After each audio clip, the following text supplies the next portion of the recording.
제가 묵상한 부분 좀 나눠보도록 하겠습니다. 이 4장은 앞서 이제 말씀드렸지만 그 3장 후반부에 있는 하나님의 강조된 그 하나님의 의, 그리고 하나님은 유대인의 하나님뿐만 아니라 이방인의 하나님도 되신다는 것을 계속 반복한다는 그런 느낌을 이렇게 많이 받았는데, 그리고 실제로 이제 많이 반복을 하고 있습니다. 그리고 할례자, 무할례자, 할례시, 무할례시. 그리고 저기 유대인뿐만 아니라 세상 사람들의 모든 세상의 모든 민족의 조상이라는 얘기가 아주 반복되고 있습니다. 그런데 이제 이 4장을 보실 때 크게 두 부분으로 보시면 좋을 것 같아요. 이 4장의 어차피 주인공은 아브라함이잖아요. 그 3장까지는 아니었는데 3장까지는 교리적으로 율법 외에 하나님의 한 의가 나타났다. 그것은 믿는 자에게 4장 26절에 보면 곧 이때 자기 의로우심을 나타내사 자기도 의로우시며 또한 예수 믿는 자를 의롭다 하려 하심이라. 예수 믿는 자를 의롭다고 하시는 그것을 이제 계속 이렇게 강조를 하고 이제 이어서 이 교리적으로 그 부분을 설명하고 그 다음에 이제 이어서 그 아브라함을 예로 들어서 지금 설명하고 있는 거 아니겠습니까? 그러면 이 부분 예수를 믿는 자하고 결국 이제 로마서 전체가 그 복음의 교리적인 설명 이렇게 차분히 해주고 있는 거잖아요. 그래서 이제 그 1장 17절에 그 핵심이라고 할 수 있는 의인은 믿음으로 산다. 그 말씀을 이렇게 풀어서 지금 설명해주고 있는 대목인 거잖아요. 대목이고 3장에까지는 이렇게 교리적으로 설명하다가 4장에서는 이제 아브라함을 예로 든 겁니다. 그래서 우리는 이 4장을 이제 별도로 볼 때는 아브라함을 왜 예로 들었을까?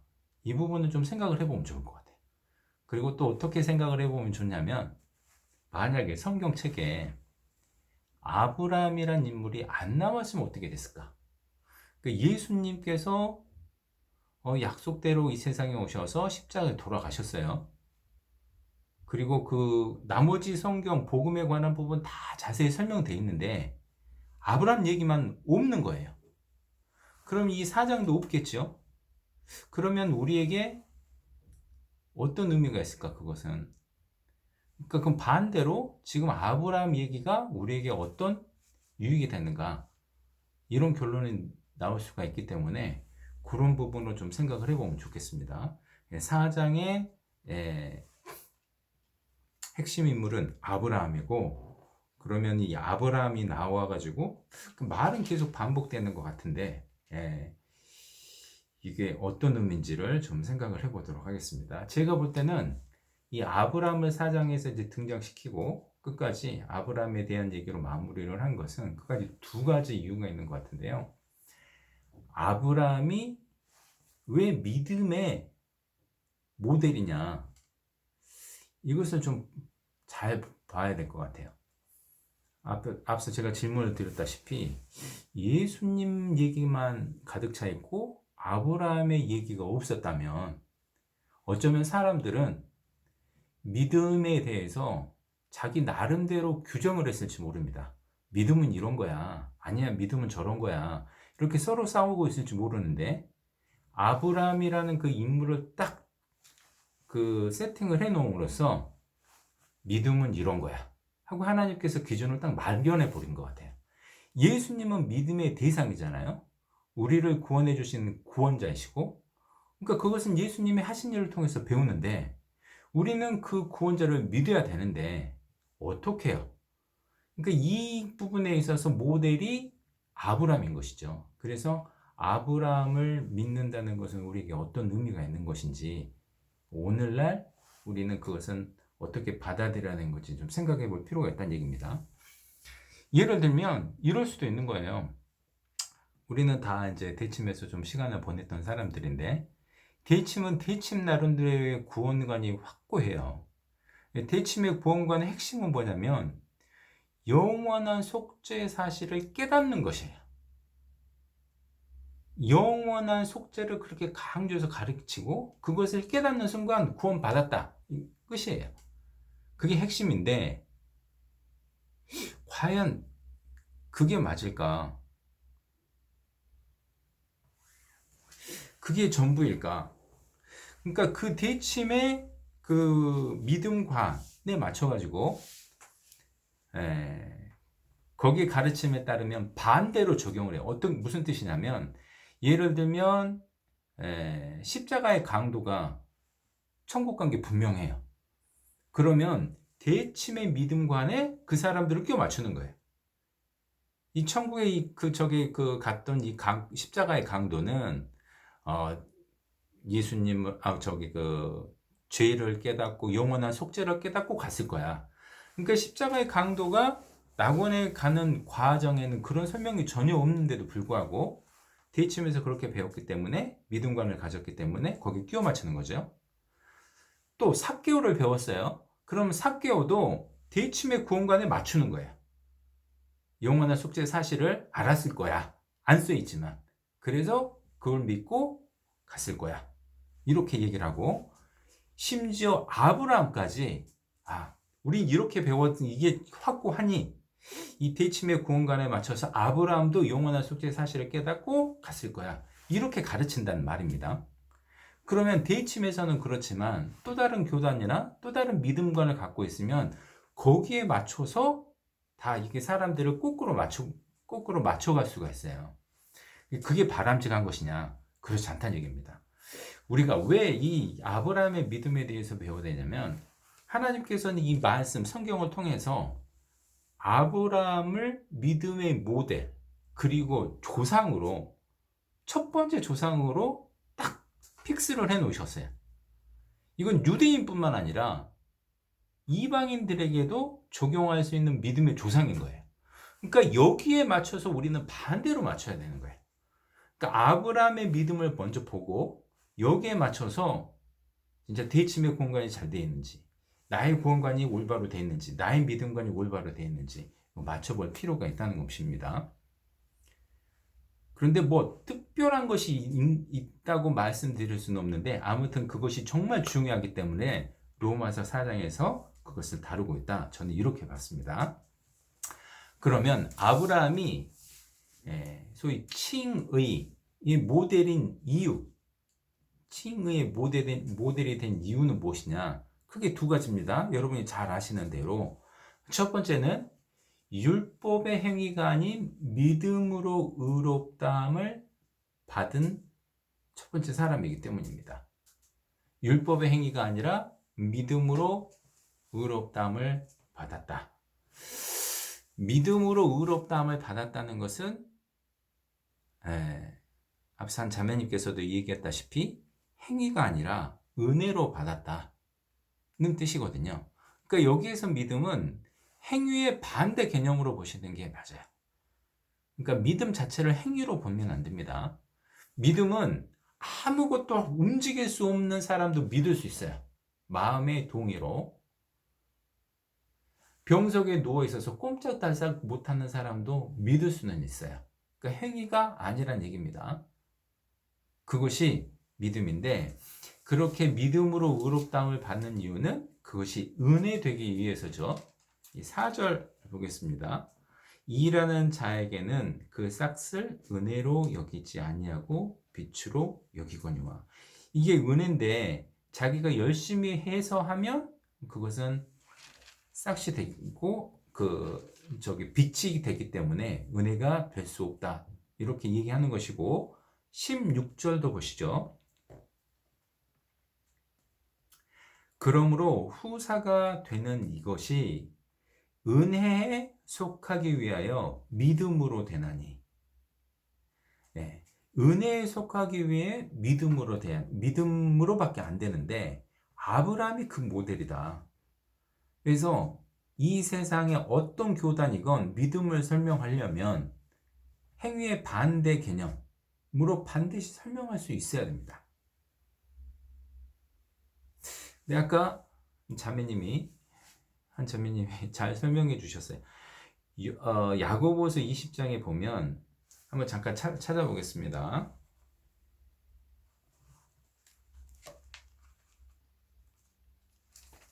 야고보서 2장 20절입니다. 20절부터 22절까지 제가 읽어보겠습니다.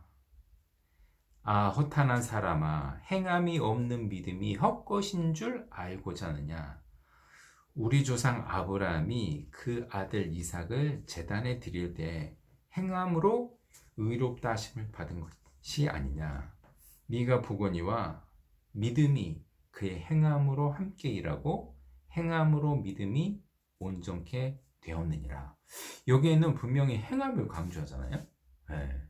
마치 이 부분하고 로마서 4장하고는 정반대되는 얘기인 것 같지만 그렇지 않습니다. 이게 뭐가 차이냐면 로마서 이 4장에 보시면 어디 나와 있습니다. 율법의 행위란 말이 어딨죠? 율법의 행위. 아무튼 이 4장 그 로마서에서 강조하는 행위가 아니란 얘기는 율법의 행위입니다. 그러니까 율법을 준수해서 천국 가겠다. 왜 율법을 준수하려고 하는데요? 율법이 의로워지는 하나님의 법이거든요. 근데 그 기준을 맞춰야 천국에 갈 수 있는데 그것을 자기 힘으로 하겠다. 율법의 행위인 거예요. 그것이 절대 불가능하죠. 이 세상 수억 수천 명의 사람들 중에서 한 사람도 할 수 없는 불가능한 일입니다. 그 일을 통해서 가려고 하는 것이 바로 율법의 행위고 절대 그렇게 해서 안 된다. 만약에 그게 가능해서 그렇게 갔다면 그것은 빛으로 여기고 싹스로 여길 것이다. 근데 믿음은요? 그것이 아닌데 믿음은 그렇게 율법 행위로 가는 것이 아니라 하는 것이 아무것도 없는데 근데 의롭게 해 주시는 거예요. 믿음으로 믿었더니. 그럼 야고보서 2장 지금 20절부터 22절까지 나오는 이 행위는 뭡니까? 이건 믿음의 행위인 거예요. 예를 들면 십자가에서 거듭난 그 강도는 할 수 있는 게 아무것도 없었잖아요. 할 수 없는 게 아무것도 없었습니다. 뭐 십자가에 못 박혀 있고 아무것도 없었어요. 그가 할 수 있는 것은 오직 믿는 거였습니다. 그런데 믿고 또 행한 게 있었는데 그게 뭐냐면 입으로 시인하는 거였어요. 입으로 주를 부르는 거였어요. 그것이 그 사람의 공로일까요? 자기는 믿었는데 그것을 입으로 표현한 거였습니다. 믿음 자체가 마음으로의 순종이고 정말 믿는다면 예수님을 부인하지 않는 거예요. 그것이 우리의 커다란 능력이 아니란 뜻입니다. 노동을 한 것이 아니죠. 믿음의 행위는 반드시 있어야 된다. 그래서 많은 초대교회 그리스도인들이 사자 우리 안에서도 예수님을 부인하지 않았지요. 믿음을 부인하게 되는 것이니까. 그러니까 믿음이 있다면 믿음의 행위를 하게 된다는 뜻입니다. 그래서 이 부분과는 구별되어야 될 것입니다. 그래서 어쨌든 로마서 4장에서 보이는 아브라함의 칭의의 모델이 되는 이유, 그 첫 번째 이유는 율법의 행위가 아닌 믿음으로 의롭다함을 받은 첫 번째 사람이기 때문에 그것입니다. 그러니까 이게 은혜로 돼야 되는데 그러려면 행위가 아닌 믿음으로 돼야 된다. 그리고 이제 다윗의 얘기도 나오는 거죠.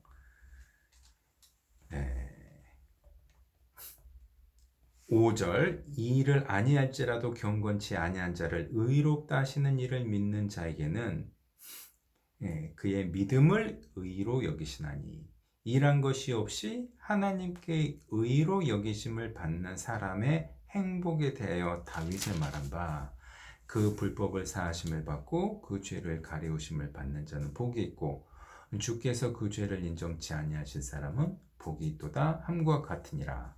그러니까 아브라함을 먼저 설명하고 다윗을 추가로 이렇게 설명을 했습니다. 똑같은 맥락인 것이다. 다윗도 한 것이 없지만 자기 행위하고 상관없이 죄를 가리우심을 받는 것이 이게 진정한 행복이다. 우리도 마찬가지인 것이죠. 그래서 아브라함이 이신칭의 믿음으로 의롭다함을 받은 첫 번째 이제 모델이 되는 이유 중에 하나는 그것이 오직 믿음으로써 의롭다함을 받은 첫 번째 사람들이기 때문입니다. 그것은 창세기 15장에 나와 있는 말씀이죠. 두 번째는 여기서 로마서 4장에서 강조하고 있는 것인데, 아브라함이 칭의의 모델이 된 두 번째 이유는 아브라함이 할례시에 의롭다함을 받은 것이 아니라 무할례시에 의롭다함을 받았다는 것입니다. 일단 좀 찾아보겠습니다. 창세기 15장입니다.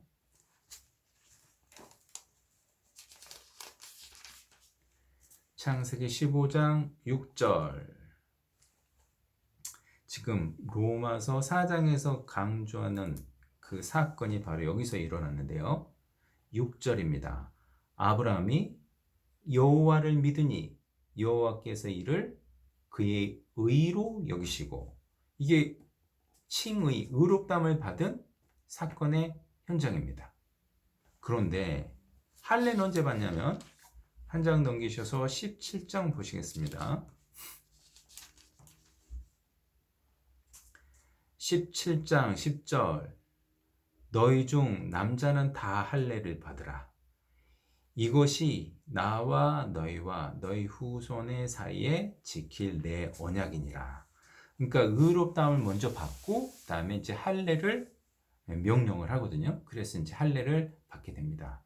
자, 유대인들은 나름대로의 선민 의식에 쌓여서 모든 사람은 죄인이지만 율법을 가지고 있다는 그 자부심으로 살았습니다. 그런데 아브라함이 칭의의 이제 모델이 되어야 되는 이유는 유대인뿐만 아니라 이방인에게도 영향을 미칠 수 있는 사람이 되어야 되기 때문인데, 할례를 받기 이전에, 선민으로 할례를 받기 이전에 벌써 의롭다함을 받은 것이기 때문입니다.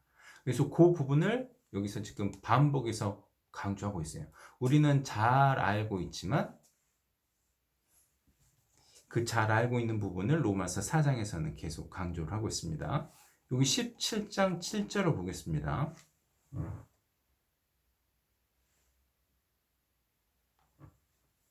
17장 4절입니다.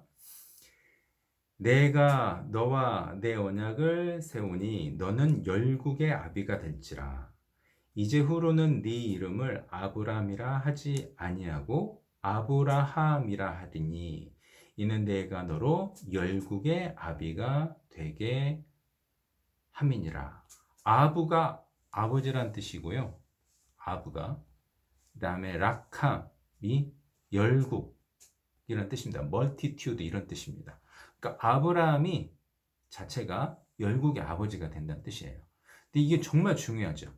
지금 아브라함은 유대인의 조상이 되는 것이 아니라 열국의 조상이 되게 만들겠다고 하신 겁니다. 그래서 그 사람이 아브라함이 언제 할례를 받았는지도 언제 칭의를 받았는지도 중요한데 그것은 할례 받기 전이다. 그러니 모든 사람들의 조상이 될 자격이 있다. 이렇게 얘기하는 거예요. 로마서 4장으로 돌아가 보겠습니다. 로마서 4장 11절. 저가 할례표를 받은 것은 무할례시의 믿음으로 된 의를 인친 것이니 이는 무할례자로서 믿는 모든 자의 조상, 믿는 모든 자의 조상이라고 되어 있죠. 16절 보겠습니다. 그러므로 후사가 되는 이것이 은혜에 속하기 위해 믿음으로 되나니 이는 그 약속을 그 모든 후손에게 굳게 하려 하심이라. 율법에 속한 자에게뿐 아니라 아브라함의 믿음에 속한 자에게도니 아브라함은 하나님 앞에서 우리 모든 사람의 조상이라. 17절 기록된 바 내가 너를 많은 민족의 조상으로. 18절 보겠습니다. 아브라함이 바랄 수 없는 중에 바라고 믿었으니 이는 네 후손이 이와 같으리라 하신 말씀대로 많은 민족의 조상이 되게 하려 하심이라. 그러니까 아브라함이 믿음의 모델로 딱 선택이 될 수밖에 없었던 이유는 무할레시에 받았던 그 의롭다함이었습니다. 그래서 자 보세요. 로마서는 어떻게 사람이 의롭다함을 받는 것인가 하는 것을 교리적으로 설명하는데 1장에서는 모든 사람이 죄인이다. 2장에서는 뭐였습니까? 유대인 너희는 남을 판단하고 자랑하는데 너희도 죄인이다. 3장에서는 그래서 율법 외에 한 의가 나타났는데 예수를 믿는 자가 의롭게 되는 것이다. 그리고 4장에서 바로 이어서 그 모델이 바로 아브라함이다. 이렇게 반복해서 설명해 줬던 겁니다. 자, 그러면 이제 조금 더 깊게 들어가서 아브라함이 이제 모델이었는데 아브라함이 그러면 어떤 믿음을 우리에게 보여줬냐는 거예요.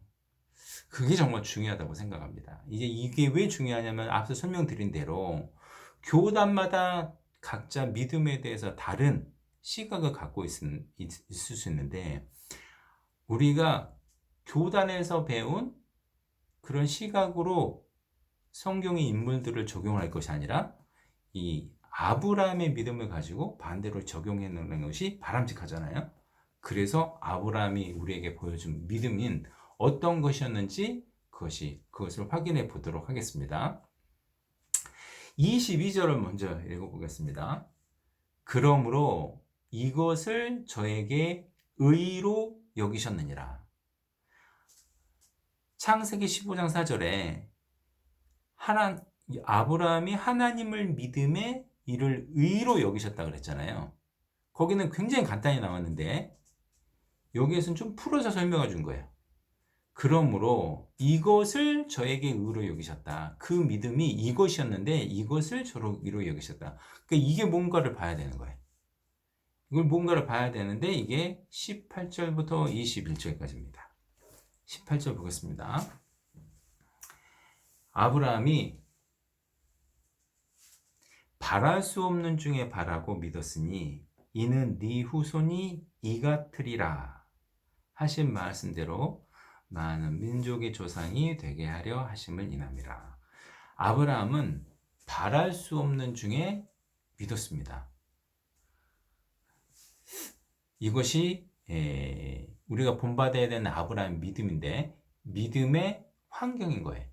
믿음의 환경. 우리는 어떤 상태에서 믿음을 받았냐? 혹시 지난번에 제가 말씀드렸던 거 기억나는지 모르겠는데 거듭남은 디시전이 아니라 서렌더다.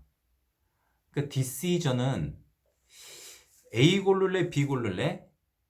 A 고를게요. 결정했어요. 이게 디시전인데 서렌더는 뭐냐면요. 내가 바다에서 빠져 죽어가고 있습니다. 난 수영도 못해. 그런데 헬기가 날라와서 이렇게 이제 밧줄을 내려줬어요. 밧줄을 잡을까 말까? 이건 이렇게 차분히 생각하고 있으면 그건 디시전이라고 했죠. 근데 살려주세요. 이렇게 얘기하는 것은 서렌더예요. 항복하고. 그러니까 믿음이라는 것은 서렌더해야 된다는 뜻입니다. 그럼 어떤 환경이어야 되냐면 차분한 마음에서 아무런 위기의식도 느끼지 않은 채 예수를 믿을까 말까? 예수 믿으면 좋대. 교회 다니면 좋대. 예수 믿기로 했어. 예수 믿으면 천국 간대. 이렇게 차분한 상태에서 믿으면 어쩌면 그건 디시전일 수 있어요. 그런데 18절 아브라함이 바랄 수 없는 중에 믿었다는 것은 아무런 희망이 없었다는 겁니다. 하나님밖에 없었어요. 그 상태에서 믿는 것은 서렌더이라는 뜻입니다. 그러니까 우리가 하나님 앞에 회개를 해야 된다고 하는데 언제 회개를 하냐면 서렌더의 그 상황이 됐을 때예요. 우리 희망을 다 잃었을 때입니다. 그것이 19절에 보시면 그가 백세나 되어 자기 몸에 죽은 것 같음과 사라의 태에 죽은 것 같음을 알고도, 여기서 죽은 것 같다고 되어 있는데 우리가 거의 죽은 상태가 돼야 된다고 설명하는 설교자도 있더라고요. 우리가 정말 이제 죽었구나, 희망이 없구나, 이런 상태까지 가야 그때서야 비로소 하나님께 항복을 하고 저 좀 살려주세요, 그 상태가 된다는 뜻입니다. 그러니까 우리의 믿음의 상태가 어느 상태에서 받았는지를 잘 생각해 볼 필요가 있어요. 믿음의 환경은 바랄 수 없는 중에, 그러니까 이거 이렇게 하면 될 것 같은데 계산해 보니까 이게 딱딱 나오는데, 뭐 이런 것이 아니라 진짜 하나님 아니면 안 되는데, 나에겐 도저히 계산도 안 되고 희망도 없는데, 이런 상태에서 오직 하나님만 믿을 수밖에 없는 것이 우리의 그 믿음의 상태가 돼야 된다는 뜻입니다. 그것이 첫 번째로 아브라함 믿음에 대해서 배워야 될 것이고, 그 다음에 두 번째 17절 보겠습니다. 기록된 바 내가 너를 많은 민족의 조상으로 세웠다 하신 것 같으니 그의 믿음과 하나님은 죽은 자를 살리시며 없는 것을 있는 것 같이 부르시는 이시니라. 아브라함은 이런 믿음이 있었습니다. 이런 믿음의 근거를 가지고 하나님께 의탁을 할 수 있었어요. 우리는 하나님을 그냥 믿을 거 없으니까 하나님 무조건 믿을게요, 이게 아니라 하나님이 어떤 분인 줄 알고 믿어야 되는데, 하나님은 이런 능력을 가질 수 있는 것을 알았다는 겁니다. 맹신이 아니었다는 뜻이죠. 하나님은 정말 이런 능력을 가지신 분이라는 걸 알고 실제로 믿음의 행위를 보였습니다. 이 아브라함은 죽은 자를 살리시는 걸 알았기 때문에 이삭을 바칠 수 있었어요.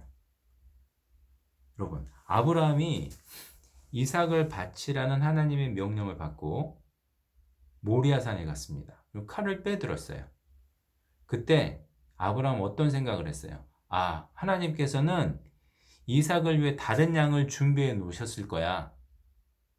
그런 믿음을 갖고 이렇게 찌르는 척을 했을까요? 아니면 내가 이삭을 죽여도 다시 살리실 거야, 이런 믿음을 갖고 있었을까요?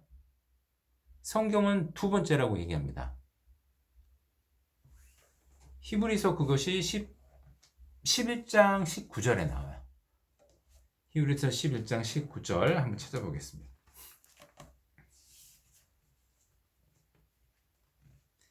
히브리서 11장 19절. 저가 하나님이 능히 죽은 자 가운데서 다시 살리실 줄로 생각한지라. 이런 믿음이 있었습니다. 그러니까 이런 믿음이 있었기 때문에 오직 하나님께 매달릴 수 있었다는 것이죠. 죽은 자를 살리고 없는 것도 있게 만드는 그런 하나님이라는 그런 믿음이 있어야, 그런 지식이, 하나님에 대한 지식이 있어야 하나님께 올바로 믿을 수 있다, 하나님 올바로 믿을 수 있다는 뜻입니다. 세 번째, 믿음의 대상에 대해서도 이 모델은 우리에게 설명해 주고 있는데, 믿음의 대상이 무엇일까요? 1번 영원한 속죄의 사실, 2번 하나님.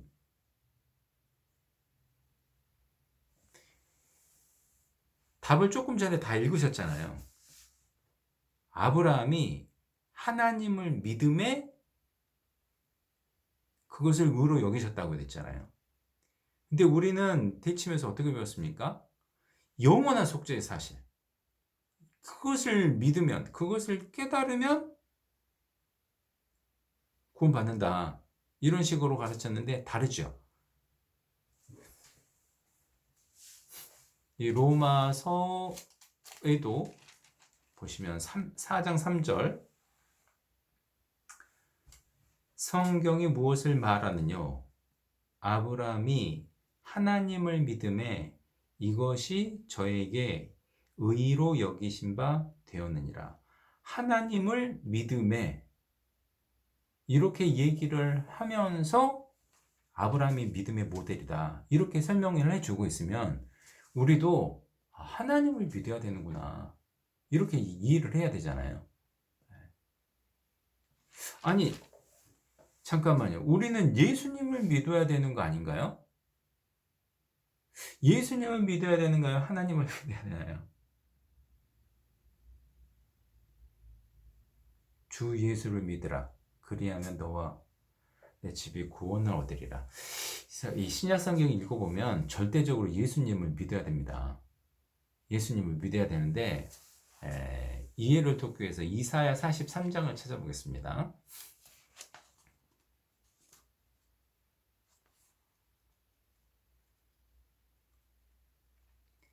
이사야 43장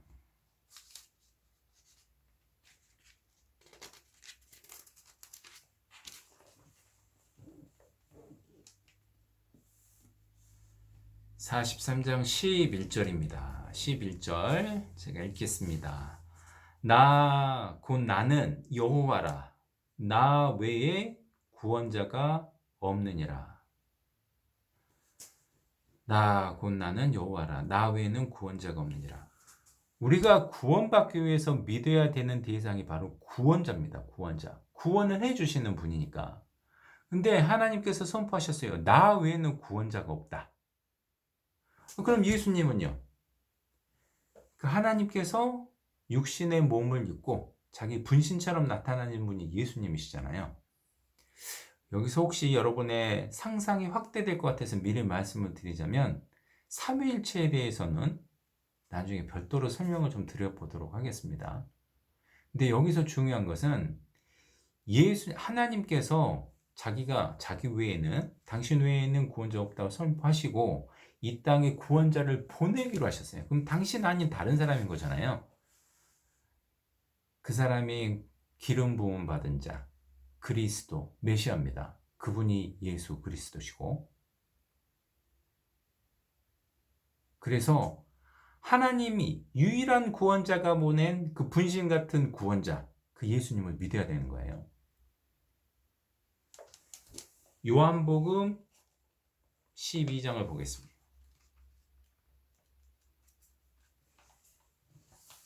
요한복음 12장 44절입니다. 44절. 예수께서 외쳐 가라사대 나를 믿는 자는 나를 믿는 것이 아니요 나를 보내신 이를 믿는 것이며, 예수님께서 말씀하시는 거잖아요.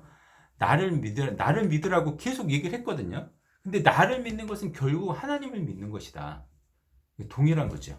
우리는 구원자를 믿어야 구원을 받는데, 아브라함 시대는 하나님으로 나타났고 우리는 그 이름을 예수님으로 받았다는 것입니다. 그래서 믿음의 대상이 바로 하나님이자 곧 예수님, 이렇게 분명히 가야 됩니다. 영원한 속죄의 사실, 로마서 4장을 읽으시면서 영원한 속죄의 사실 한 구절에다 보셨습니까? 성경에서 그걸 안 다루고 있다는 얘기 절대 아닙니다. 로마서에서도 속죄의 사실은 다루고 있고 3장에서도 다뤘어요. 속죄에 대한 내용이 있습니다. 그런데 십자가의 강도가 영원한 속죄의 사실을 깨닫고 그다음에 예수님의 말씀을 듣고 거듭났다고 가르치는 것이 어떤 교단의 가르침이에요. 근데 그것은 자기 교단의 가르침에 반대로 끼워 맞추는 거라는 겁니다. 우리가 주의 영원한 속죄를 받은 것은 우리가 알든 모르든 이미 그렇게 됐어요. 근데 우리한테 중요한 것은 뭐냐면 내가 지금 죽을 수밖에 없고 지옥에 갈 수밖에 없는 그런 절망적인 상황인데 나를 구원해 줄 그 구원자를 찾았는가, 그리고 그 구원자를 믿는가 하는 것인데, 로마서 4장에서는 그 부분을 집중적으로 강조를 하고 있다는 뜻입니다. 그래서 믿음의 대상이 무엇인지도 설명을 해주고 있습니다. 자, 믿음의 환경에 대해서도 설명해 줬죠. 바랄 수 없는 중에 믿었던 것, 그 다음에 믿음의 근거, 예수 하나님이 어떤 분인 줄 알고 믿었어요.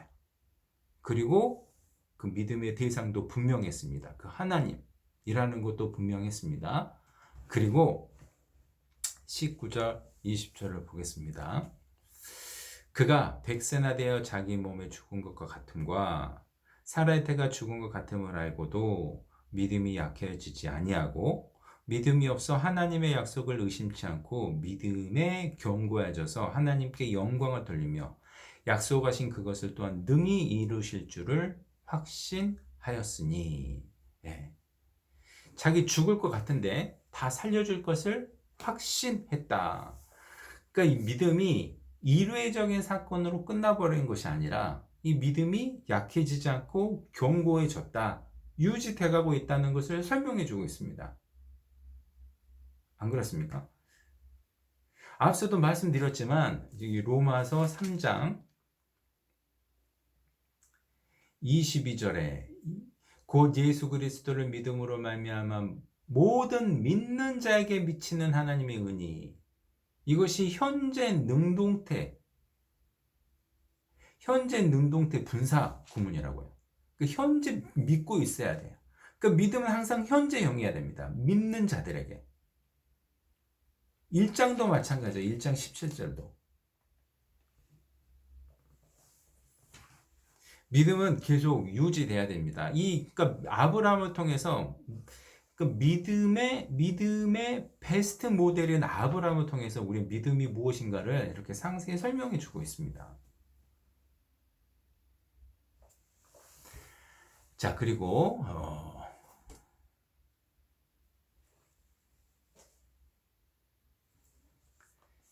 23절부터 22절 다시 읽겠습니다. 그러므로 이것을 저에게 의로 여기셨느니라. 이런 믿음을 가졌기 때문에 이것이 의로 여김을 받았다.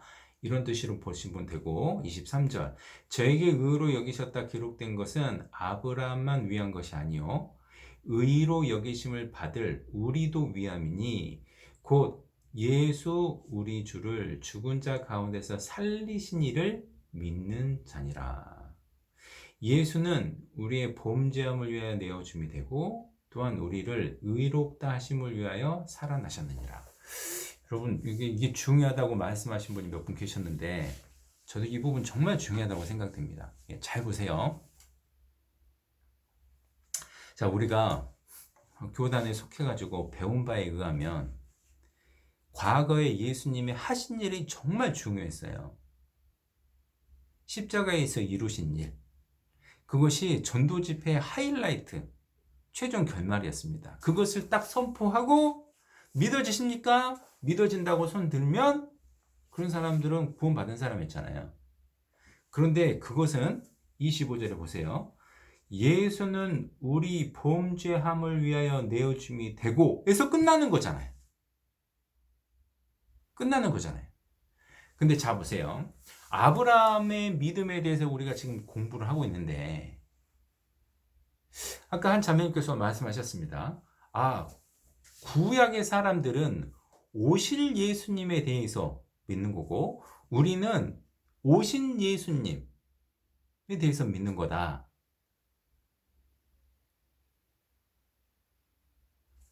잘 생각하셔야 돼요. 자, 아브라함이나 구약의 사람들은 그러니까 아브라함 같은 경우 예를 들면 한 BC 2000년 전 사람이거든요. 2000년의 사람이거든요. 그럼 2000년 후에 예수님이 오셔서 십자가에 돌아가실 것을 믿고 구원을 받은 거다. 이렇게 얘기를 하고 우리는 2000년 전에 오신 예수님을, 십자가에 돌아가신 예수님을 믿고 구원을 받은 거다. 이렇게 오해하시면 안 돼요. 이게 오해예요. 많은 분들이 이렇게 오해할 수 있어요. 자, 아브라함이 지금 계속 지금 얘기를 하는 걸 보세요. 아브라함 믿음에 대해서 설명을 하고 있는데 아브라함이 뭘 믿었냐면 2000년 후에 와서 우리를 위해서 죽을 그 죽음의 의미만을 이 얘기를 한 것이 아니라 지금 아브라함의 믿음은 계속 뭐냐면 자기를 살려줄 그런 그 구세주를 믿고 있었어요. 살려줄 구세주. 그러니까 어린 양, 예수님께서는 어린 양으로 오셔서 죽음을 당했고 다시 부활하셨잖아요. 부활하셔서 다시 우리의 대제사장이 되셨는데 이 대제사장이 우리를 사실 살려주는 거예요. 어린 양은 죽음으로써도 그 역할이 끝나요. 그런데 다시 살아나서 이제 부활하신 이유는 우리의 대제사장이 되기 위해서. 히브리서 한번 보겠습니다. 먼저.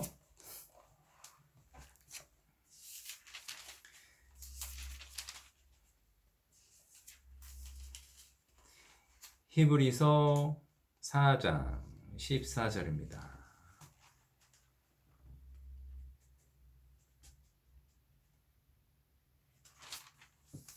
14절 그러므로 우리에게 큰 대제사장이 있으니 승천하신 자 곧 하나님의 아들 예수시라.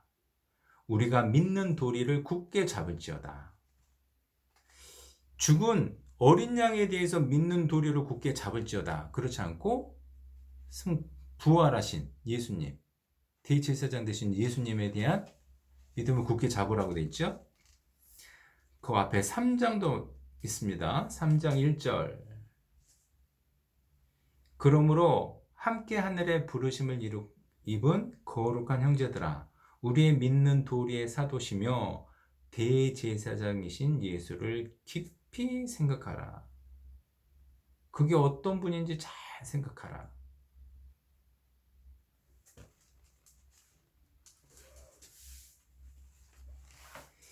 자, 다시 돌아가셔서 로마서 4장입니다. 25절 예수는 우리의 범죄함을 위하여 내어줌이 되고 또한 우리를 의롭다 하심을 위하여 살아나셨느니라. 여러분 구약의 제사가 있잖아요. 구약의 그 속죄제가 어린 양을 죽여가지고 죽이면은 제사가 끝나는 게 아니었습니다. 어린 양을 죽이면 그 피를 가지고 대제사장이 그것을 가지고 하나님 앞에 가면 그때 이제 의롭다함을 받는 거였어요. 그러면 예수님이 십자가에서 돌아가신 것으로 끝나버리면 아직 제사가 안 끝난 거예요. 대제사장이 있으셔서 그 피로 가지고 우리를 대언해 주셔야 돼요. 그러니까 여전히 지금 살아 계셔서 그러니까 예수님의 부활하시는 것은 그래서 너무너무 중요합니다. 그러니까 우리의 살아 계셔서 우리의 믿음의 대상이 돼 주시는 거예요. 그러니까 우리를 살려 주실 예수님이신 거예요. 이 예수님을 믿는 게 너무 중요합니다. 아브라함이 계속 믿었던 것은 우리 자신을 살려줄 구세주를 믿었던 거예요. 그럼 우리도 마찬가지라는 얘기입니다. 예수님을 믿는데 예수님의 그럼 죽으심은 안 믿어도 된다는 얘기냐? 그 얘기가 절대 아닙니다. 예수님을 그 대제사장 예수님을 믿기 위해서는 그분이 어떤 죽음을 하셨는지 아는 것이 정말 중요해요. 그래야 그분에 대한 올바른 신뢰를 할 수 있으니 그분이 우리를 얼마나 사랑하셨는지 우리를 살리기 위해서 어떤 희생을 했는지 그게 법정으로 어떤 의미가 있는지를 다 알 수 있기 때문입니다. 그것을 알을 때 쉽게 우리가 예수님께 의지를 하고 믿을 수가 있는 거예요. 근데 그 믿음의 대상이 살아계신 예수님이어야 된다는 겁니다. 너무너무 중요해요. 예수님이 2000년 전에 이루신 영원한 속죄의 사실이냐 아니면 살아계신 예수님이냐 여러분 어떤 걸 믿을 겁니까? 아브라함이 어떤 걸 보여줬습니까?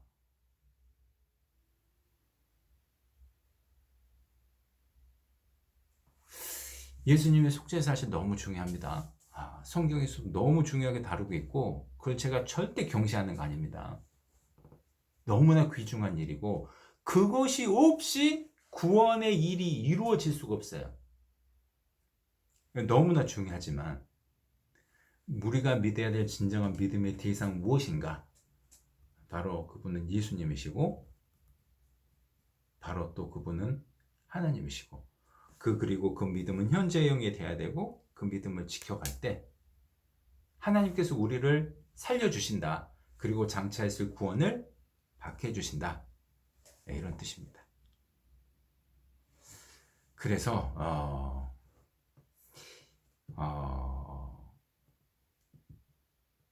이 로마서 지금 4장에서 아브라함이 믿음의 모델로 이렇게 뽑혀서 이렇게 계속 아브라함 믿음에 대해서 이렇게 설명을 해주고 있는데, 이 부분은 제가 앞서도 말씀드렸다시피 반복되는 내용을 계속 이렇게 길게 설명하는 것 같다, 이런 얘기가 있는데, 저는 지금 로마서 1장, 2장, 3장, 4장 지금 4번째 하고 있잖아요. 1장은 2번. 근데 그 전보다 또 훨씬 더 많이 봤던 것 같아요. 이번에 다시 보고 다시 보고 다시 보고 다시 보고 있는데, 이런 중요한 의미를 여기서 찾아낼 필요가 있다고 저는 생각합니다.